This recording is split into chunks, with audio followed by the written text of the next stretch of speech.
Assalamualaikum warahmatullahi wabarakatuh. Halo semuanya, perkenalkan nama saya Nela Rizka, NPM 1840101079 dari program studi Aquaculture Universitas Borneo Tarakan. Kali ini di video ini saya akan membahas tentang mata kuliah parasit dan penyakit ikan dari pertemuan 6 sampai pertemuan ke-7 yang diajarkan oleh dosen kami Pak Burhanuddin Ihsan, SPI, MSI. Mau tahu kelanjutannya? Yuk nonton video ini. Keenam, membahas tentang parasit Platyhelminthes. Parasit Platyhelminthes ini merupakan parasit yang tergolong dari cacing yang berukuran kecil dengan 4 pengelompokan, yaitu Monogenia, Digenia, Trematoda, dan Cestoda. Parasit Platyhelminthes terdiri dari endoparasit dan ektoparasit, sama halnya seperti parasit protozoa. Ektoparasit. Ektoparasit merupakan parasit yang terdapat pada bagian luar dari inang dan hospes yang terinfeksi. Biasanya terdapat pada bagian kulit, insang, dan bagian mulut pada ikan. Beberapa parasit Platyhelminthes yang menyebabkan penyakit pada ikan diantaranya sebagai berikut. Parasit Gyrodactyliasis, yaitu penyakit ini banyak ditemukan pada sirip dan kulit ikan dengan bentuk tubuh kecil dan memanjang seperti oval. Siklus hidupnya tidak memiliki inang perantara, jadi hanya memiliki satu induk saja. Penularan parasit ini melalui kontak langsung antar individu ikan.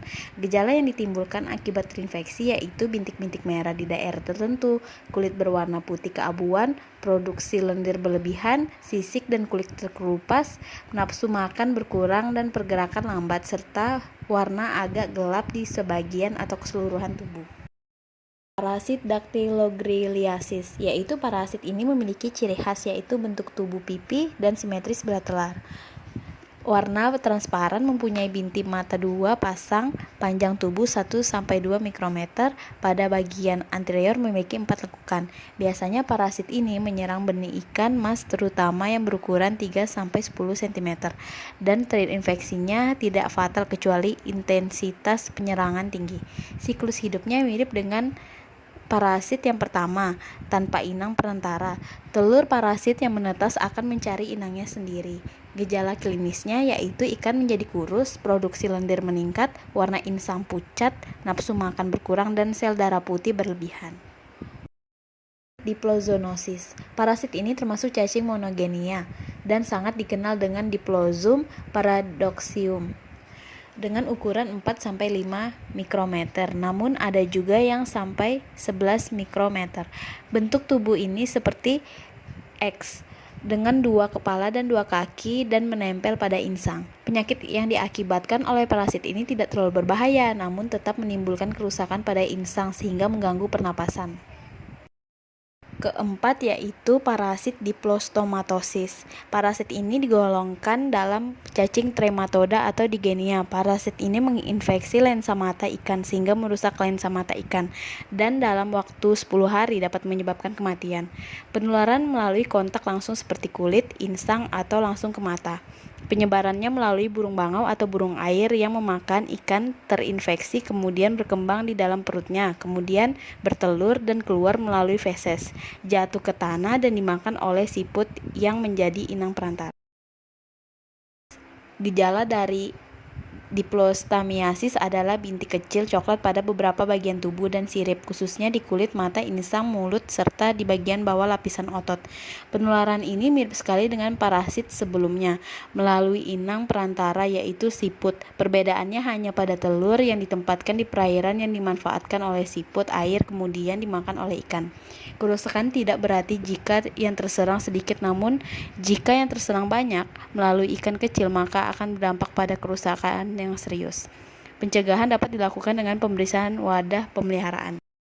Parasit. Endoparasit merupakan parasit yang terdapat pada bagian dalam dari inang atau hospes yang terinfeksi. Biasanya terdapat pada bagian daging, pembuluh darah, ginjal, jantung, dan hati serta organ lainnya.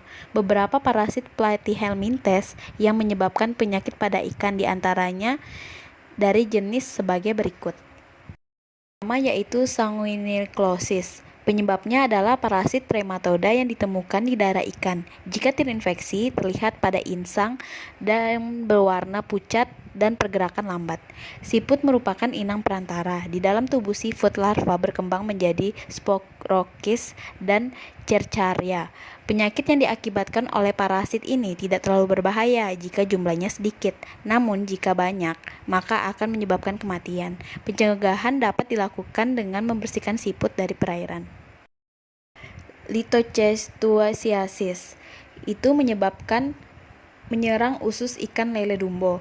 Ciri dari parasit ini yaitu tubuh pipi memanjang dan berbentuk seperti pita sehingga disebut sebagai cacing pita. Gejala klinis dengan terlihatnya binti putih pada perut ikan lele dumbo. Siklus hidupnya sama dengan cacing pita lainnya, mulai dari telur keluar bersama melalui feses ikan ke dalam air, selanjutnya terjadi embroniasasi yang memerlukan waktu 10-14 hari. Cacing ini rentan dengan kekeringan. Telur akan mati karena tidak terjadi embrionisasi, kekurangan oksigen atau suhu. Pertemuan 7 membahas tentang parasit jamur. Jamur merupakan nama lain dari fungi yang mempelajari tentang mikroorganisme eukariotik yang bersifat non-fotosintetik dan kebanyakan berperan sebagai safroid, namun beberapa jenis jamur bersifat parasit. Dalam bahasa Inggris, jamur disebut fungi atau fungus. Dapat bermanfaat dan merugikan. Yang bermanfaat diantaranya adalah fermentasi alkohol, pembuatan tempe, menghasilkan antibiotik, yaitu jamur Penicillium notatum. Jamur yang bisa dimakan atau edible mushroom, yaitu jamur Volvariella volvacea dan Pleurotus ostreatus atau lain-lainnya. Sebagai sumber obat-obatan, sebagai pengurai bahan organik, sebagai pengendali penyakit secara hayati. Jamur yang bersifat merugikan diantaranya sebagai penyebab penyakit, baik manusia maupun hewan, yaitu jamur Actinomycetes trichodia spp. Adapun parasit jamur pada ikan sebagai berikut. Pertama yaitu saprolegnia, yaitu penyakit water moles, menginfeksi bagian tubuh ikan yang terluka dan telur ikan, menyerang ikan air tawar dan air laut, memicu datangnya bakteri atau parasit lainnya. Gejala, kapas berwarna putih sampai coklat keabu-abuan pada tubuh ikan. Yaitu branchiomycosis, yaitu penyakit busuk insang, menyerang ketika ikan stres karena tidak dapat beradaptasi dengan lingkungan atau pH rendah, oksigen rendah, populasi alga tinggi, menginfeksi insang ikan. Gejala ikan malas bergerak, kesulitan bernafas atau tersenggal, insang berwarna pucat dan mengeras. Ketiga yaitu trichodia, yaitu menginfeksi kulit dan insang, menyerang ikan air tawar. Populasi meningkat ketika musim peralihan dari musim panas ke musim hujan, dapat berenang bebas dan hidup di luar tubuh ikan lebih dari 2 hari. Gejalanya yaitu iritasi kulit, produksi lendir berlebih, insang pucat, mengap-mengap sehingga ikan sering menggantung di permukaan air, nafsu makan menurun, gerakan lemah, sirip ekor rusak, dan berwarna kemerahan akibat pembuluh darah kapiler pada sirip pecah. 4 yaitu Chilodonella.